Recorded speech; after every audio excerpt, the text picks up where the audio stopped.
విఘ్నాలు తొలగాలని వినాయకుడిని పూజిస్తారు. బంగారం కొనాలంటే పెద్ద విఘ్నం అధిక తరుగే. మీ లలిత జ్యువెలరీలో తక్కువ తరుగు. బంగారు నగలు తరుగులో 1% తగ్గింపు. వజ్రాభరణాలు క్యారెట్ కు 5,000 తగ్గింపు. మాట్లాడుకుందాం ఏముందన్నది 6 నెలల తర్వాత మాట్లాడదు. మళ్ళీ నేను ఛాలెంజ్ చేస్తున్నా 6 months. అలాగే సార్ మీకు ఆల్రెడీ ఎక్స్పీరియన్స్ ఉంది కాబట్టి చెప్పొచ్చు కదా. 6 నెలల తర్వాత మాట్లాడదాం. 6 నెలల తర్వాత వీళ్ళందరూ వెనక్కి వెళ్తారని నేను చెప్తాను. రాసి పెట్టుకోండి. ఓకే సార్, ఇప్పుడు జనసేన నాయకుడిగా ఉన్నారు కాబట్టి అడుగుతున్నాను. జనసేన కేడర్లో ఇప్పుడు కూడా కొంతమంది జనసేన ఒంటరిగా పోటీ చేస్తే బాగుంటుంది, పవన్ కళ్యాణ్ గారు సీఎం అయితే బాగుంటుంది అనే ఆలోచనలో కొంతమంది అభిమానులు ఉన్నారు. సో అలాంటి స్టేట్మెంట్ని ఎలా చూస్తారు? టీడీపీ జనసేన పవన్ కళ్యాణ్ అభిమానించే ప్రతి ఒక్కరికి కూడా, ఇంట్లో నాకు కూడా సీఎం అయితేనే బాగుంటుంది అనిపిస్తుంది. ఎవరు? పవన్ గారా చంద్రబాబు? పవన్ కళ్యాణ్ గారే సీఎం అయితేనే బాగుండు అని నాకు అనిపిస్తూ ఉంది. ఓకే, కానీ ఈ రాష్ట్రంలో ఉన్న పరిస్థితుల దృష్ట్యా, ఇవాళ ఉన్న ఈ రాజకీయ పరిస్థితుల దృష్ట్యా కలిసి పోటీ చెయ్యాలి అన్నది మా నాయకుడి యొక్క నిర్ణయం. నాయకుడు ఏం చెప్తే చేయడమే ఒక కార్యకర్తగా, ఒక గ్రౌండ్ స్థాయి నాయకులుగా మా బాధ్యత. ఆయనకి తెలీదా కలిసి చేయకూడదని, కలిసి చేయొచ్చని ఆయనకి తెలీదా? సో నాయకుడు ఒక నిర్ణయం తీసుకున్నాడు అంటే దానికి ఏదో రేజ్ ఉంటుంది కదా.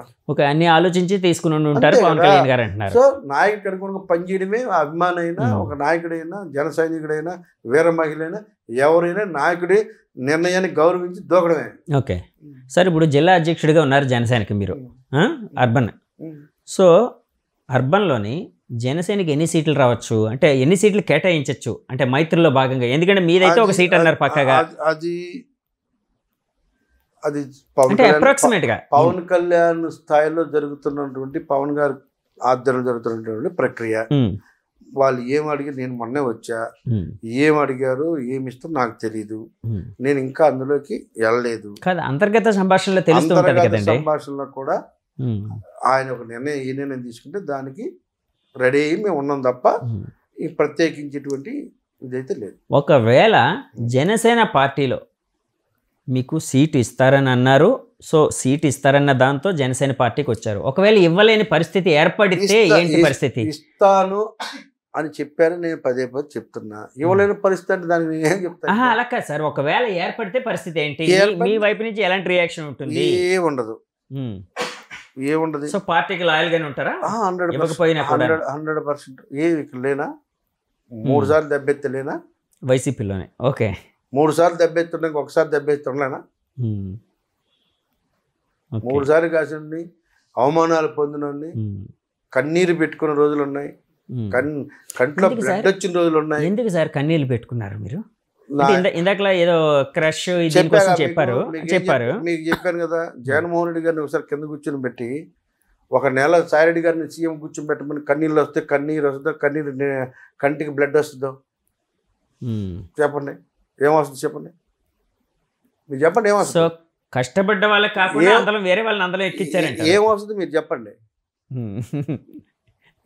చెప్పాలండి, రోజుకో దెబ్బ కొడుతుంటే ఏమొస్తుంది మీరు చెప్పండి. అలా ఊహించుకోండి ఒకసారి, మీరు ఊహించుకోండి. ఆ సీట్లో ఆయన కూర్చొని పెట్టి ఆయన కూర్చుంటే ఏమొస్తుందో మీరు ఊహించుకోండి. ఇలాంటి ఎన్నిసార్లు కూర్చుకుంటాం. ఈ రోజుకి తెలుగుదేశం పార్టీకి ఓటేసేటువంటి వ్యక్తులు తీసుకొచ్చి మా మీద ఎక్కిస్తే మేము గాజులు వేసుకొని ఉండాలా? ఎన్నిసార్లు ఉంటాం? అంటే తెలుగుదేశం పార్టీ నుంచి వైసీపీలోకి జంప్ అయిన వాళ్ళ కోసం మీరు మాట్లాడుతుంది? ఎన్నిసార్లు ఉంటాం? జీవితకాలం గాజులు వేసుకుని ఉంటాం. వాసుపల్లి గణేష్ గారి కోసం మాట్లాడుతుంది. ఎన్నిసార్లు వ్యక్తుల గురించి చెప్పండి. ఆయన కదండి జంప్ అయ్యారు. అవును, మా నియోజకవర్గం గురించి నేను మాట్లాడుతున్నాను. ఓకే, ఎన్నిసార్లు ఉంటాం? ఒకసారి, 2 సార్లు, 3 సార్లు ఉంటాం. సరే, ఇప్పుడు జగన్ గారిది, విజయసాయి రెడ్డి గారిది ఎగ్జాంపుల్ చెప్పారు. సరే, అక్కడ ఆ ఎగ్జాంపుల్ మీకు అన్వయించుకుంటే ఇక్కడ జగన్ గారు ఎవరు, విజయసాయి రెడ్డి గారు ఎవరు మీ ఎగ్జాంపుల్లోనే? ఎందుకులండి, నేను మేయర్ అవుతాను, కార్పొరేటర్ చేశానండి. నాకు అవసరమా? నన్ను చేయించాలా? నన్ను ఎందుకు చేయించారు? నాకు ఎందుకు బీమా వాళ్ళు నాకు ఇచ్చా ఐడియా లేనప్పుడు? కార్పొరేటర్గా పోటీ చేశారు కదండి మీరు? చేసాంగా. ఇప్పుడు కార్పొరేటర్గా ఉన్నారు కదా మీరు? రిజైన్ చేస్తారా? ఓకే, ఎమ్మెల్సీ అయిన తర్వాత ఎందుకు చేయించాలి? ఇవ్వలేనప్పుడు ఎవరు చేయించమన్నారు? సో మీ స్థాయిని కావాలని తగ్గించారు అన్నది మీ బాధ, అంతే కదండి? అంటే మీరు ఎంత కష్టపడ్డా కూడా స్థాయిని తగ్గించారు కావాలని. కామెంట్ చేశారు, కార్పొరేటర్ చేశాం కదా అని. ఎంఏవి కామెంట్ చేశాడు, వీసీ కామెంట్ చేశాడు, నేను విన్నాను. ఓకే, చాలే కార్పొరేటర్ అని. ఓకే, అది చాలే నేను ఓకే, కన్నీళ్ళు పెట్టుకున్న రోజులు ఉన్నాయి. ఓకే, నేను విన్నాను వాళ్ళ మాటలు. ఇప్పుడు విజయసాయి రెడ్డి గారు నా దగ్గర ప్రూఫ్లు ఉన్నాయి. కాదు సార్, నా దగ్గర ప్రూఫ్లు ఉన్నాయి. ఇలాంటివి మీ మీద అంటే ఒక బలమైన నాయకుడిగా మీరు ఫస్ట్ నుంచి ఉన్నారు వైసీపీలో, అంటే ఇప్పుడు కాదు పాత జీవితం కోసం మాట్లాడుతున్నాను. మీ మీద ఇలాంటివి జరిగేటప్పుడు విజయసాయి రెడ్డి గారు కానీ ఇంకోరు కానీ ఎందుకు దాన్ని అరికట్టలేదు? మీకు ఎందుకు సపోర్ట్ అడగలేదు? వంశీ గారి సైట్లు కొలిపించాడు వీసీ, ఆడికి ఏంటి అవసరం ఉంది, వాళ్ళమ్మ మొగుడు సొమ్మాది, ఎందుకు కొలుచాడు వాడి,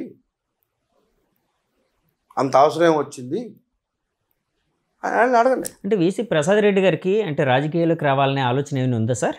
ఏమో అడగండి ఆయన. అంటే ఇప్పుడు ఆయన వీసీ కాదు కదండి, ఇప్పుడు వీసీ మారారు కదా, అడగండి. ఎందుకయ్యా అలా చేసావట, ఛాలెంజ్ చేస్తున్నాడు, నేను చేయలేదు అని రమ్మను, వెళ్దాం సింహాచలం దేవుడి దగ్గరికి, నెత్తిన పుట్ట పెట్టుకొని ప్రమాణం చేసి దమ్ముందా నీకు అంటున్నాడు. ఎందుకు అలా చేసావు? రాజకీయాలు ఎవరైనా అలా చేస్తారా? రాజకీయాలు ఇలా కూడా చేస్తారా? రాజకీయాల్లో ఇలాంటి అన్యాయాలు జరుగుతాయా? రాజకీయాలు ఇలాంటి విన్యాసాలు చూసావా ఎప్పుడన్నా అని అడగండి. ఓకే, మీ జీవితం చూస్తుంటారు ఇలాంటివి. ఆయన ఇంటర్వ్యూ చేసే అవకాశం ఉంటే తప్పకుండా మీ మాటలు మీరు అన్న మాటలు మీరు అన్నట్టుగా నేను అడుగుతానండి. జీవితం మీరు కావాలంటే సాయిడ్ గారి దగ్గర ఉంటారు, ఆయన పేరు రెడ్డి, గుర్తురాట్లా. ఓకే, ఆయన చెప్పారు నాకు. అంటే పార్టీ మారిన తర్వాత మర్చిపోయారంటారా పేర్లు? ఫ్లోలో గుర్తురాట్లా. ఓకే ఓకే, ఆయన కూడా జడ్జిని చేస్తాను చెప్పారంటే వచ్చి రివర్స్లో కూర్చున్నాడు. ఆయనే చెప్పాడు నాకు, అన్న సారీ అన్న, తప్పు చేసాం, సారీ తప్పు చేసాం. ఆయన మమ్మల్ని పూర్తిగా సాయిడ్ గారిని మమ్మల్ని కూడా పూర్తిగా తప్పుదారి తీసుకెళ్ళాడు, మేము తప్పు చేసాం, దేవుడు నాకు కూడా శిక్ష చేశాడు, చేసిన వాళ్ళు అందరూ కూడా వేస్తారు అని క్లియర్ చెప్పారు. ఓకే, పవన్ కళ్యాణ్ గారు వైజాగ్ నుంచి పోటీ చేయబోతున్నారా? మీకున్న సమాచారం వైజాగ్ నుంచి పోటీ చేయబోతున్నారా? గాజువాక లేదా పిఠాపురమా లేదా భీమవరమా, ఎక్కడి నుంచి పోటీ చేయబోతున్నారా అన్న సమాచారం మీకు ఉందండి? ఆయన ఇష్టం, ఎక్కడి నుంచైనా పోటీ చేసే అవకాశం ఉంది. గాజువాక చేయొచ్చు, పిఠాపురం చేయొచ్చు, భీమవరం చేయొచ్చు, తిరుపతి చేయొచ్చు, ఎక్కడో చోటు నుంచి ఖచ్చితంగా చేస్తారు. అది ఇంకా డిసైడ్ అవ్వలేదు నాకు తెలిసి. నేను ఈ క్వశ్చన్ ఎందుకు అడిగానంటే, పవన్ కళ్యాణ్ గారు గాజువాక అంటే విశాఖపట్నం నుంచి పోటీ చేయబోతున్నారు కాబట్టి మన వంశీ గారు జనసేనలోకి వెళ్ళారని ఒక వాదన కూడా వినిపిస్తుంది. అంటే అధినాయకుడు ఎప్పుడు అక్కడ పోటీ చేసినప్పుడు చెప్తా ఉన్నా, ప్రత్యక్ష రాజకీయాల్లో పోటీ చేయాలని మాత్రమే నేను పార్టీ మారాను. జగన్మోహన్ రెడ్డి గారి మీద కోపంతో కానీ లేకపోతే ఇంకోటి కాదు. నాకు అక్కడ అవకాశం రాకపోవడానికి కొంతమంది కారకులు ఉన్నారు. ఆ కారకులు వల్ల నేను ఇవాళ పార్టీ మారుతున్నాను. అది కూడా జనసేనకి ఎందుకు వెళ్ళాను అంటే, నా మదర్ పార్టీ, అది నా సొంత పార్టీ, నా అభిమానులు ఉన్న పార్టీ, నేను కూడా అందులోంచి వచ్చాను కాబట్టి అదే పార్టీలోకి వెళ్తున్నాను అని చెప్పడం జరిగింది. ఇంకో పార్టీకి వెళ్ళాలని నాకు అది సేమ్ పార్టీ, నా పార్టీ మన ఫీలింగో లేదు. సేమ్ పార్టీ కాబట్టి నేను అక్కడి నుంచి వచ్చిన ప్రొడక్ట్ కాబట్టి ఇక్కడ వచ్చాం రాజకీయంగా ఎదుగుదామని. ఇక్కడ పరిస్థితులు అనుకూలించలేదు కాబట్టి సేమ్ బ్యాక్ వెళ్ళాం. సరే, ఇప్పుడు నెక్స్ట్ ఎలక్షన్లో మీ కూటమి పక్కాగా వస్తుందని మీరు ఇందాక కూడా చెప్పారు నాతోనే, డౌట్ లేకుండా చెప్తాను అన్నారు కదా. సో పవర్ షేరింగ్ అనేది ఏ విధంగా జరగబోతుందని మీ ఆలోచన?